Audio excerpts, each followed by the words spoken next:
Greetings and welcome back to room 303 in our Talks with Walt, our working through the deathbed edition of Whitman's Leaves of Grass. We are now starting from Paumanok, section 13 out of the 19 sections. So we're obviously beginning to move towards the final third of this long poem. And we said that we learn how to read starting from Paumanok, and of course the 24 inscription poems that preceded, so that we can get ready to read Song of Myself and then all of the other amazing texts to follow. Now in this text, we're going to focus here on the things that we've already said at LearnStrong.net as it relates to the issues of the academic treatment of the soul. We'll think about Plato's Phaedo, we'll think about Spinoza's Ethics, and of course think of that text that we love to start with when we began a school year together. Longfellow's Psalm of Life, tell me not in mournful numbers, life is but an empty dream, for the soul is dead that slumbers,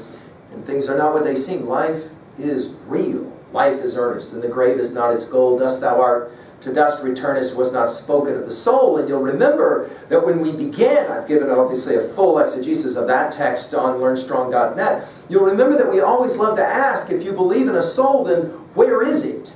And of course, the classic example of one AP student, it's in my big toe, is probably more funny than it even is meant to be once we've studied our Plato's Phaedo. That classic text, right before Socrates drinks his hemlock shake and has to go bye-bye, he can no longer swing at the park because the van is waiting.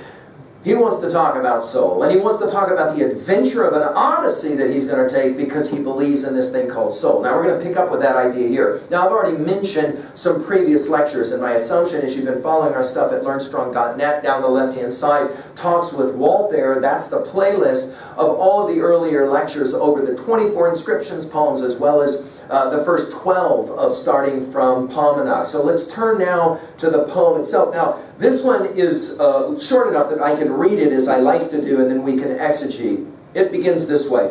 When somebody asking to see the soul, see your own shape and countenance, persons, substance, beasts, the trees, the running rivers, the rocks and sands, all hold spiritual joys, and afterwards loosen them. How can the real body ever die and be buried? Of your real body and any man or woman's real body, item for item, it will elude the hands of the corpse cleaners and pass to fitting spears, carrying what has accrued to it from the moment of birth to the moment of death. Not the type set up by the printer return their impression, the meaning, the main concern, any more than a man's substance in life or a woman's substance in life return in the body and the soul indifferently before death and after death. Behold, the body includes and is the meaning, the main concern, and includes and is the soul. Whoever you are, how superb and how divine is your body, or any part of it. Any time that we end one of these passages with an exclamation point, we always want to point that out, just like when we were studying our Robert Browning's Last Duchess and Porphyra's Lover, how both those texts end with that exclamation point. You're going to notice we began with a question mark and we end with an exclamation point, so right away at 2b, let's point that out. Notice, Whitman is directly speaking to the potential skeptic. By the way, I'll let you run this to ground through your study and your Nortons, but this passage has a number of variants, depending upon which manuscript that you're looking at through the course of its creation. I think Whitman was aware that he was dealing with some very difficult terrain, and he wanted to be able to address it in ways that we can read and appreciate and understand. Of course, his background in Quakerism and kind of a reformist Quakerism and extremist Quakerism in Elias Hicks, we've talked about it elsewhere, but here it's obviously going to come center stage for us. And we begin with a very interesting question. Now we'll start with somebody and we'll end up with whoever you are, and we're going to begin passage 14 with the same whoever you are. It's as if all of a sudden Whitman is reaching out to a certain constituency of his readership, especially the skeptic, especially what we would call in our study of the Declaration of Independence, the acrimonious reader. that reader who's probably not going to necessarily go, oh yeah, soul, sure, I totally understand what you're talking about, will be more like, oh, really? Soul? I understand body. But what is this thing called soul? And of course, as we pointed out, the problem with arguing against mind is that you have to have a mind to argue against mind. But we obviously have to ask the question, what is the mind if it's not just simply the brain at work? And if it is the brain at work, then how come it works? Like the energy, that is to say, that allows for your body to be something other than a corpse, and then all of a sudden, for whatever reason, it becomes the corpse. And that's going to be at the heart of this passage. Notice, with somebody asking to see the soul. Now the irony, of course, is that he'll begin with the word see here in the next line. See, and then he gives us 5 things in this line, and then 4 things in the next line for his total of 9. Notice the balance as well, the beautiful balance. See your own shape and countenance. That is to say, all you got to do is look at yourself in a mirror. And he says in passage 48, we're going to reference it from Song of Myself a number of times, I see God in the face of each man and woman, in my own face in the glass. We'll come back to this idea later.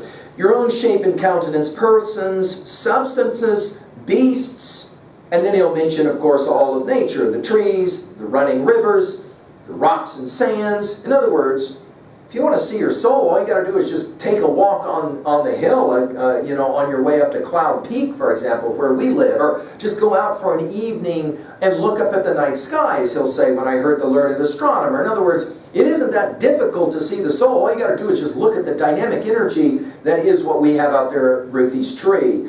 Notice he says it, sounding very much like Spinoza's pantheism from Ethics. All hold spiritual joys. He's always back to this word joys, right? And afterwards, loosen them. That is to say, there is a releasing. And this notion of the release is such a central way to read Leaves of Grass. And then he asks another interesting rhetorical question. How can the real, and notice his use of the word real, how can the real body ever die and be buried? So this is, of course, going to remind us again of passage number 6 from Song of Myself, when a child brings grass to the speaker, the pedagogue. We'll get to these lines later, but how again that ends, all goes onward and outward, nothing collapses, and to die is different from what anyone supposed. And luckier is the way he says it there. We're going to be playing with a very similar kind of game here. Now, what's up with this real? Notice how it's repeated here. This idea of how can the real body ever die and be buried? Of your real body and any man's or woman's real body. Notice 3 times now here used. Item for item. It will elude the hands of the, and then as I said to you before, he loves to create these 2-word hyphenated single words, corpse cleaners, right? That is to say, the mortician, and pass to fitting spheres. Let's pause for a moment and point out that if you go back to our Eidolons lecture, and especially to the lecture over Plato's Republic, and especially Book 6 and 7, Plato argues for a dualism that is, of course, going to have a beautiful body, but then there's this concept called beauty, right? There is, of course, as we will continue in that lecture, there's the idea of the body that you have, that you're there sitting in front of us, but there's also your mind or your soul. What is that? That which allows you to somehow recognize there's something different from your body. That is what we call the second box, and for Plato, that's far more real. It's not that your body doesn't exist, it's just that it's not real. We'll play the same game here. Your real body, any man or woman's real body, item for item, will elude, it's a great word, isn't it? Elude the hands of the corpse cleaners and pass to fitting spheres, sounding very much like Plotinus. You can see Whitman, as a theologian, philosopher, is very eclectic in his theological renderings, right? I mean, he seems to be borrowing from all over the place, from Buddhist and Hindu ideas to, of course, the Plotinus ideas that Emerson was very influenced by as well, right? Then we get some notion of karma, carrying, that is to say the soul, carrying what has accrued to it from the moment of birth to the moment of death. In other words, the circle of life. We're back to Yeats and his Sailing to Byzantium, right, where he says, fish, flesh, or fowl come in all summer long, whatever is, what is it? Begotten, born, and dies. Two people hook up and exchange fluids, produce you. You're born, you live, you die. And however, through that experience, you accrue certain kinds of information, knowledge, we might say, experiences, and all of that is somehow carried with you beyond your death. Now, he recognizes the potentiality of the skeptic to go, none of this makes any sense, so he starts his next stanza with the word not, as in N-O-T, although he could have spelled it K-N-O-T, because this is a conundrum, no question what we're wading into here. Notice he, though, uses a word picture that will make some sense for him and for all of his readers of his day. Why? Because he's going to talk about the printing press. And why would he do that? Because he self-printed and published his own texts often. So he was very keen. I mean, the very term Leaves of Grass has a printing rendition to it, an understanding of the print as well in the print shop. Not the types set up by the printer return their impression, the meaning, the main concern. In other words, it's just words on the page until you actually read the words on the page and come to understand them. In the same way there is a body, but there's also a mind. Yeah, there are words there, no question. I mean, we're discovering this even as we read this very, very text. There are words there, but what do the words actually mean? What do the letters actually mean? Until they're infused with some kind of meaning, doesn't hold much for value for us. Anymore, he says, than a man's substance in life or a woman's substance in life. By the way, notice how he continues to use in this section, male as well as female, right? And life return in the body and the soul indifferently before death and after death. In other words, the difference between the body and the soul has everything to do with a qualitative understanding. And here, obviously, he's borrowing heavily from the writings and the speeches of Emerson, especially from Nature. Go back and take a look at what we had to say there at learnstrong.net about Emerson's essays, especially Nature. Now, he's waded through some pretty heavy philosophy, and so he comes back to the word see, only now he uses the word behold. Behold, the body, now this is going to get radical. The body includes and is the meaning, the main concern, and includes and is the soul. So he's going to take the Cartesian dualism that haunted Descartes, and he's going to say, no, they are one in the same.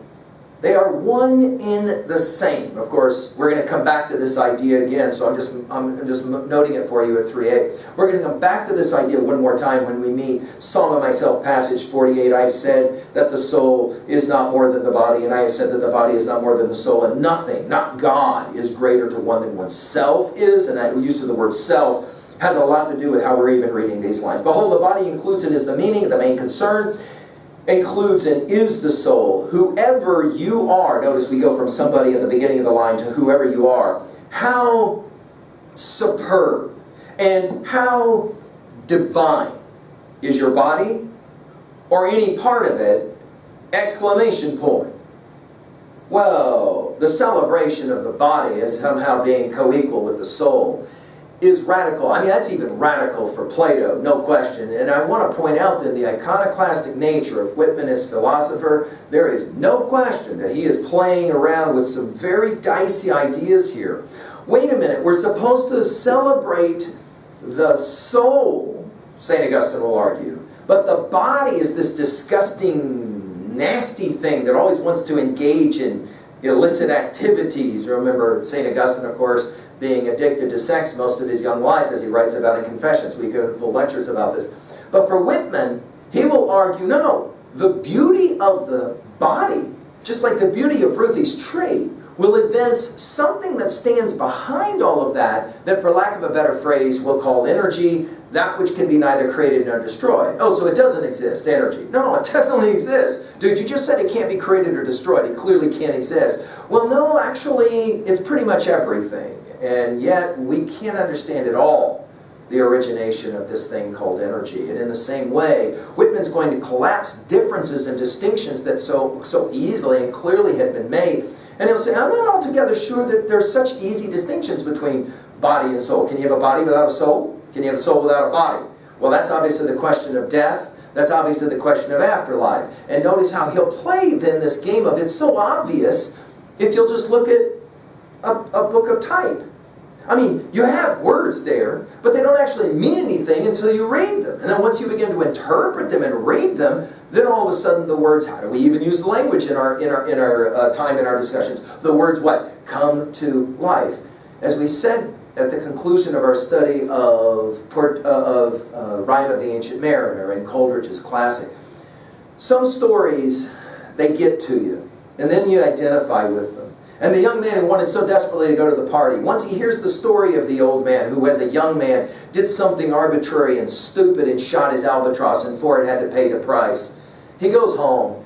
He wakes up the next morning a sadder and a wiser man, and here we're playing a very similar kind of game. All of it is somehow connected, exclamation point. Well, this is some compelling stuff to finish now at 2A. Obviously, the soul in many ways will defy easy explanations because, of course, energy is so difficult to account for. Oh, yeah, right, energy, really, right, energy. So what are we talking about when we talk about energy? Well, I can tell you what I think it means and what it is, but I can't define it in any real way. I mean, it's not the way it works. At 2B, notice the symbolism and the power of calling your poems leaves of grass and then making an observation about this type in the printing press. This type idea is quite a remarkable way to talk about the soul, right? And of course, notice this, we begin with this somebody, and then we finish with whoever you are. He's speaking directly to a certain constituency that we will call the acrimonious reader. You'll remember in our study of the Declaration of Independence, we kind of commented on it that way, that you have to assume when you're writing persuasion that you have the acrimonious audience, that is to say, somebody that's not going to agree with you. And Whitman is acutely aware, he's self-reflective in Leaves of Grass, that he knows there's going to be people who totally get what he's saying, and they're just going to celebrate with him. And then there's going to be others that'll be like, whoa, hang on a second. I get body because I'm looking at yours, but what are you talking about with this soul thing about? What is that all about? And so he'll play the game here that way. At 3A, we've mentioned, of course, the Phaedo, we've mentioned Spinoza's ethics and the pantheism of that, we've mentioned Plotinus, and especially, I would say, Emerson's essay, Nature, really important. Although eidolons from the inscriptions will help us to read a passage like this. Finally, at 3B, because in the end, guys, this is the whole point. We're reading Leaves of Grass so that you can be challenged to own these ideas for yourself. We are the stories that we tell and retell. We're the stories we decide to accept. We're also the stories we decide to reject. So here we go. Question. Do you believe in this idea of the soul? And do you believe in the notion of karma? That is to say, as he says it, carrying what has been accrued to it from the moment of birth to the moment of death. And of course, we think about Nietzsche's eternal reoccurrence and the question of what if tonight you died at midnight and you were immediately reborn into the very life that you're now in? Would that be for you absolute hell, or would that be for you some sense of joy because you've lived a life that you're very happy to live again? Well, let's come back to this whoever you are in passage 14, and we'll ask even about you. Is that you? Are you the skeptic? And if you are, what's Whitman doing to help challenge your skepticism, or your belief for that matter? Thank you.